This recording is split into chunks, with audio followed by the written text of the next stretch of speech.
Have you ever wondered how sound works? No? Well, I'm gonna tell you anyway. Sound travels at 761 miles per hour, but that actually isn't the real number.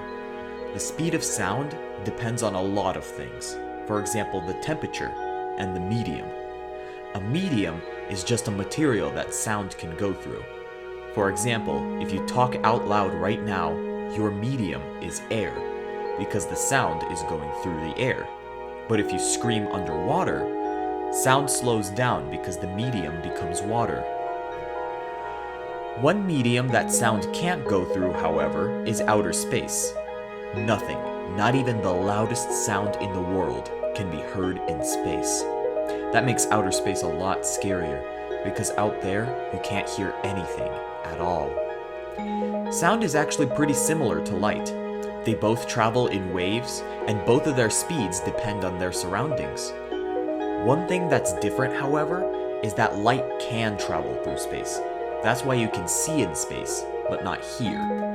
Light travels at 670,616,629 miles per hour, which is about 880,000 times faster than sound.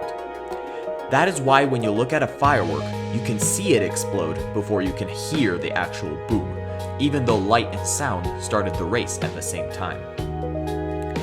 Another interesting thing about light and sound is that lightning and thunder happen at the same time. The reason we see lightning first is because the light wins the race to our eyes, and sound takes its time to get to our ears. If you count the number of seconds between the flash of lightning and the sound of thunder, and then divide by 5, you'll get the distance in miles to the lightning. So if there are 5 seconds between thunder and lightning, the lightning struck 1 mile away from you. Sound, just like light, travels in waves. But these waves are kinds that we can hear. When those waves go into our ears, they vibrate our eardrums. Those vibrations then hit against 3 small bones inside of our ears, and the bones move some hairs in our head to send signals to our brains. Our brains then convert those signals into sounds. Many animals hear sounds in different ways. For example, spiders hear using the hair on their legs. Sound waves have different parts of the wave for us to be able to tell them apart and being able to understand how they sound like. The amplitude of a wave is the space between the top and the middle of the wave. The higher the amplitude is, the louder the sound will be. For example, this is a low amplitude, and this is a high amplitude. Waves also have something called a wavelength. A wavelength is the distance between the top of one wave to the top of the next wave. The bigger the wavelength, the lower the frequency, because the waves are longer. This is what a short wavelength sounds like. And this is a long wavelength. Now, you can figure out what a wave sounds like just by looking at it. If you tried to make the frequency of a sound too high, humans wouldn't be able to hear it. Human hearing has its own limits, just like our vision. We can't see infrared, and we can't hear anything above 20,000 hertz. If you don't know what 20,000 hertz sounds like, prepare yourself. This might hurt your ears. Ouch, that hurts. The lowest we can hear is 20 hertz, which sounds like this. Many animals can hear sounds a lot better than humans can.